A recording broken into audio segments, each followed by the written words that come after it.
সালামু আলাইকুম। সর্বশেষ কবে এমন দৃশ্য ভারতের পার্লামেন্টে হয়েছে আমার আসলে জানা নেই। হতে পারে সেটা 1975 অথবা 1978-এর দিকে শহীদ প্রেসিডেন্ট জিয়া রহমান মৃত্যুর পর হয়েছে কিনা আমার ধারণা নেই।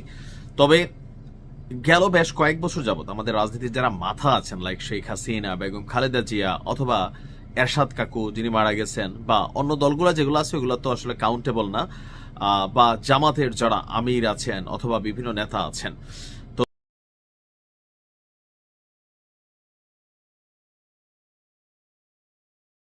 আসসালামু আলাইকুম, সবাই কেমন আছেন? আশা করি ভালো আছেন। আপনারা সবাই ভিডিওর শুরুতে ভিডিওর কিছু অংশ বিশেষ দেখে বুঝতে পেরেছেন ভিডিওটা কতটা গুরুত্বপূর্ণ। তাই আর বেশি কথা না বাড়িয়ে চলুন আমরা মূল আলোচনায় চলে যাচ্ছি। তার আগে সবাইকে রিকোয়েস্ট করব, যারা আমাদের চ্যানেলে নতুন আছেন প্লিজ সবাই সাবস্ক্রাইব করে সাথে থাকুন। চলুন ভিডিওটা দেখি। সালামু আলাইকুম। সর্বশেষ কবে এমন দৃশ্য ভারতের পার্লামেন্টে হয়েছে আমার আসলে জানা নেই। হতে পারে সেটা 1975 অথবা 1978-এর দিকে শহীদ প্রেসিডেন্ট জিয়া রহমান মৃত্যুর পর হয়েছে কিনা আমার ধারণা নেই। তবে গেল বেশ কয়েক বছর যাবত আমাদের রাজনীতির যারা মাথা আছেন, লাইক শেখ হাসিনা, বেগম খালেদা জিয়া অথবা এরশাদ কাকু যিনি মারা গেছেন, বা অন্য দলগুলো যেগুলো আছে ওগুলো তো আসলে কাউন্টেবল না, বা জামাতের যারা আমির আছেন অথবা বিভিন্ন নেতা আছেন, তো এই মুহূর্তে গতকালকে ভারত কি এটা কোনো কৌশল অবলম্বন করলো বিএনপির সাথে সম্বন্ধের জায়গাটা বা সম্পর্কের জায়গাটাকে শক্তিশালী করার জন্য, অথবা বিএনপির কাছে একটা পজিটিভ ফিডব্যাক নেওয়ার জন্য? আবার ভারতের এমন অবস্থানে কেউ কেউ মনে করছেন যে ভারত পরোক্ষভাবে বিএনপিকে ক্ষমতায় দেখতে চায়। আর এটা নিয়ে মোদী কিন্তু সরাসরি বলছে যে আগামী দিনে যদি বিএনপি ক্ষমতায় আসে, জনাব তারেক রহমান নেতৃত্ব দেন, তাহলে ভারত এবং বাংলাদেশের মধ্যে একটা সুসম্পর্ক গড়ে উঠবে। তো কেন এই কথাগুলো বলছি? সাবেক প্রধানমন্ত্রী এবং বিএনপির সাবেক চেয়ারপারসন বেগম খালেদা জিয়ার মৃত্যু উপলক্ষে একটা শোক প্রস্তাবের দৃশ্য দেখেছি, গ্রহণ করেছিল ভারতের পার্লামেন্টের উচ্চকক্ষ রাজ্যসভা। বুধবার রাজ্যসভায় এই বিরল দৃশ্য দেখা যায়, একটা প্রস্তাব উত্থাপন করা হয়েছিল। তা আমরা দেখেছি যে সকল সদস্য, স্পিকার থেকে শুরু করে ভারতের প্রধানমন্ত্রী, বিরোধী দলীয় নেতা যারা আছেন, সবাই বেগম খালেদা জিয়ার জন্য দাঁড়িয়ে সংসদে তারা শোক প্রকাশ করেছেন। কয়েক মিনিট সম্ভবত নীরবতা পালন করেছেন। ভারতীয় গণমাধ্যম বলছে ভারতের প্রধানমন্ত্রী নরেন্দ্র মোদী এ সময় উপস্থিত থেকে এটার ব্যাপারে পজিটিভ সাপোর্ট দিয়েছেন। বলা হচ্ছে যে এই প্রস্তাবে রাজ্যসভার সাবেক দুই সদস্য এল গানসেন এবং সুরেশ কালদানের মৃত্যুতেও শোক প্রস্তাব উত্থাপন করা হয়।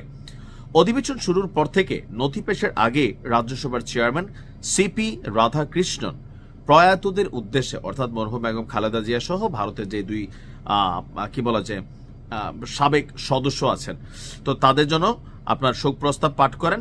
এরপর তাদের স্মৃতির প্রতি শ্রদ্ধা জানাতে 1 মিনিট নীরবতা পালন করেন অধিবেশনে উপস্থিত সকলেই। রীতি মেনে রাষ্ট্রপতির ভাষণের মধ্য দিয়েই আপনার অধিবেশনের সূচনা হয়। আর এখানে মোটামুটি সবাই ছিলেন। তো সেই সময় বাংলাদেশের জনগণের প্রতি তারা সমর্থন জানিয়েছেন যে যারা বিএনপি ঘরানার আছেন অথবা জনাব তারেক জিয়ার পরিবার যারা আছেন, তাদের পাশে ভারত আছে এবং বাংলাদেশের জনগণের পাশেও ভারত আছে। তো এই দৃশ্য দেখার পর, গণমাধ্যমে আসার পর সবাই ভারতের প্রতি একটা পজিটিভ ফিডব্যাক ফিল করেছে। বিশেষ করে যারা বিএনপি ঘরানার নেতাকর্মী আছে তাদের কাছে বিষয়টা অবশ্যই সম্মানের মনে হয়েছে।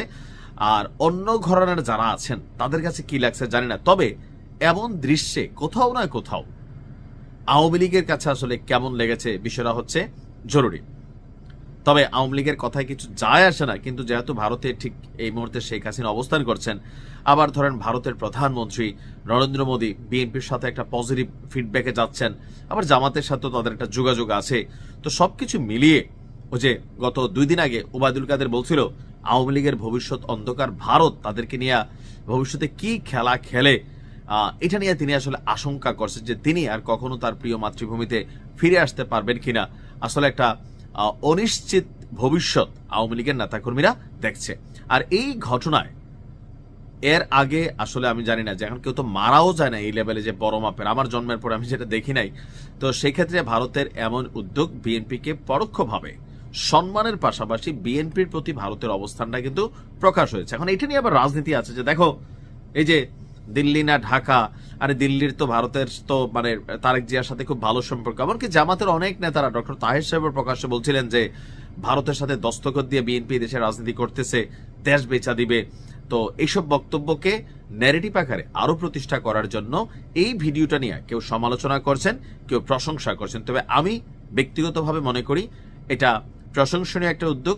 ভারতের সরকার বাংলাদেশের কোনো একজন সাবেক প্রধানমন্ত্রীর জন্য এতটুকু শ্রদ্ধা দেখিয়েছে, এটা পজিটিভ, খারাপ কিছু না। ভালো থাকুন, আসসালামু আলাইকুম।